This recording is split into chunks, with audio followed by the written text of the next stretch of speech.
Please take a moment to increase the brightness on your device for optimal viewing. Hey everybody, welcome back to the Sketchy Friendler, where you can relax as I tell you a story and draw a picture to go along with it. Today I'm going to tell you about our very own Ghost in the Machine. But first, yes, I am drawing in blue pencil. This is part of my process. Bear with me, I will get into graphite. And if you think this is too dark for you, can't see what I'm drawing, then just crank the brightness on your viewing device all the way up. And last, if you're on your cell phone and you can't see what I'm drawing, then feel free to rotate your cell phone horizontal so that you can see what I'm drawing. And with that, let's do this. So, this isn't so much a ghost story, it's just sort of weird, a little creepy. But this is about how we, in our new place that we live at, we put cameras up in different parts of the house and outside of the house. But one thing that keeps happening, it's very strange, is that it recognizes faces, and you can train the camera to recognize the same faces over again. So you can just take screen caps of the times that it recognizes a face, and then you assign a name to it. So if the camera picks up person on camera and you look in and you see it's me, then you would just assign my name to it, so that every time it sees me, it'll say that I'm on the camera, or that my wife's on the camera, or that my daughter's on the camera. And it'll recognize people, it recognizes animals, and it also recognizes like cars. It can differentiate. So we can tell outside if it's an animal, because it'll say animal seen outside. So if it's like late at night, it says animals. You see, like, we click on the camera and it'll see the possum walking around outside, or deer, or one of the random cats that kind of strolls through our yard. Or if it's like just a person walking their dog, it'll say person seen. Or if a car drives in front of the house. So that's basically how it works. However, sometimes, at least inside our house, it'll pick up things that aren't there. Like, there have been times where it says person seen, and one of the funny times was it saw me on the camera, and it wasn't registering me. It was saying unknown person. And then when we looked to see what it was looking at, it was focusing on my shirt. And I had a shirt that had the Golden Girls on it. So it was looking at each of those women that played the Golden Girls. So it was looking at B. Arthur and Betty White. And it thought it was like an unknown person in the house. And I guess from its perspective, that was doing its job. So, can't fault it for that. But there's been other times, the weird stuff is like, they'll, in, say, my daughter's playroom, it will notice someone. It'll say person seen on camera, and we won't be home. Okay, so it'll say that it says it sees someone in her playroom, and there won't be anybody. There'll be nothing in going on in there. It's just her playroom. Nothing's moving around. Nothing's happening. And that's a little creepy. I mean, it'd be creepier if you actually saw somebody in there, but it's weird. Like, what exactly is it picking on? It's saying it's not just saying there's detecting movement. It's saying it sees a person in her room, and yet there's nobody there. That is very strange. Now, we speculate that perhaps it might be like the light changing in her room, like the time of day, that maybe it's like shifting, like shadows moving, or lightning when there's storms, 'cause there tends to be storms in the afternoons here. That could possibly be it. Um, and we've even speculated that it might be. She's got like these little, I don't know, they're little paper lanterns, but they've got little kind of cartoony faces, and we're thinking maybe that the camera's picking up on that, or we hope that's what it is.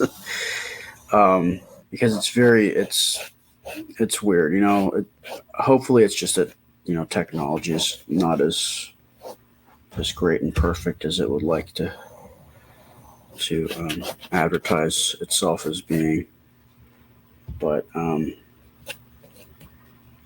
I don't know. It's a little strange, and I don't know what it is. And I'd like to know what it is. I'd like an explanation. I hope it's just something like that. It's just not able to differentiate, or it's getting confused by something. Because wouldn't that be weird if like it was seeing things that we can't see? It's picking up on stuff that is actually there that we don't see. That would be terrifying.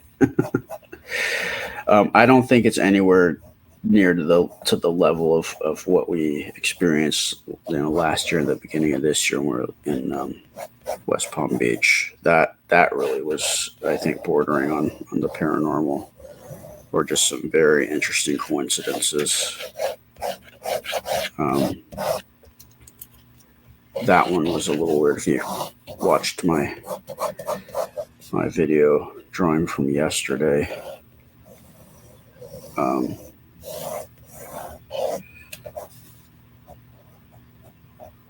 but yeah, I don't think it's like that level of weirdness, but it's definitely weirdness. And I'm just curious to know what it could be that's causing the cameras to pick up stuff that we can't see. Because it's definitely picking up something, just we don't know what it is. So just makes you kind of wonder and get a little weirded out. But nothing to pack up and leave for. Not that disturbing. I like to say lots of things are mildly disturbing. This is definitely something that's mildly disturbing. But there's not much else I can say on it. I don't know what it is. And I can guess and I can jump to conclusions, but it's not going to help anything. Just gonna invest more energy than I think it's worth, but we're just about at Halloween, so this is a fun time to just talk about kind of weird, unexplained, spooky things. This is the time. This is the week that I do creepy stuff. And if you're creeped out by this stuff, then you don't have to watch. But after Halloween, we'll resume our regularly scheduled programming. But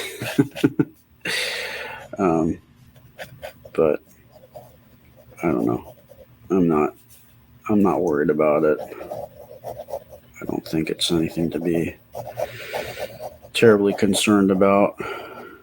It might be something, might be just nothing. I tend to lean to think it's nothing, because I always feel like there's a logical explanation for stuff.